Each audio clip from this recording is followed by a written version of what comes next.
Hi guys, അപ്പോൾ ഇപ്പോൾ trending ആയിട്ട് ഓടിക്കൊണ്ടിരുന്ന ഹോം മെയ്ഡ് സ്പ്രൈറ്റ് നമുക്കും വീട്ടിലൊന്ന് ഉണ്ടാക്കി നോക്കിയാലോ. ട്രെൻഡിങ് ഒക്കെ കഴിഞ്ഞു, പക്ഷെ നമുക്കിപ്പോഴാണ് അതിൻ്റെ ഒരു അവസരം കിട്ടി. അപ്പോൾ ഉണ്ടാക്കി നോക്കാമെന്ന് വിചാരിച്ചു. ട്രെൻഡിങ് കഴിഞ്ഞാൽ എന്ത്, നമുക്കൊന്ന് ഉണ്ടാക്കി നോക്കണ്ടേ. അപ്പോൾ നമുക്ക് എന്തൊക്കെയാണ് വേണ്ടതെന്ന് നോക്കാം. അപ്പോൾ അതിനായിട്ട് ഞാൻ ആദ്യം 2 നാരങ്ങ പീൽ ചെയ്ത് എടുത്തിട്ടുണ്ട് കേട്ടോ. എന്നിട്ട് ഈ പീൽ ചെയ്തതിൻ്റെ ബാക്കി വന്ന നാരങ്ങ കളയരുത്. നമുക്കിതിലേക്ക് പിന്നെ ആവശ്യമുള്ളത് കൊണ്ട് അത് മാറ്റി വെച്ചേക്കാണ്. ആ പീൽ ചെയ്തതിലേക്ക് പൊടിച്ച പഞ്ചസാരയും ചെറു ചൂടുവെള്ളം കൂടി ഒഴിച്ച് നല്ലതുപോലെ മിക്സ് ചെയ്യുക.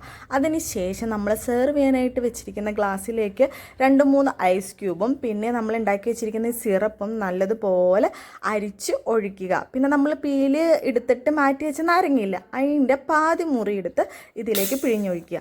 പിന്നെ നമ്മുടെ മെയിൻ ഇൻഗ്രീഡിയൻറ്റിനകത്ത് സോഡയാണ്. ഇവനില്ലെങ്കിൽ നമ്മുടെ സാധനം അത്ര സെറ്റാവില്ല, അതുകൊണ്ട് നമുക്ക് ഇവൻ അത്യാവശ്യമാണ്. എന്നിട്ട് നമ്മൾ ഈ സോഡ ഇതിലേക്ക് പൊട്ടിച്ചൊഴിച്ച് നല്ലതുപോലെ ആഡ് ചെയ്ത് കൊടുക്കുക. അധികം പതഞ്ഞ് പൊങ്ങാത്ത രീതിയിൽ ഒഴിക്കണം കേട്ടോ.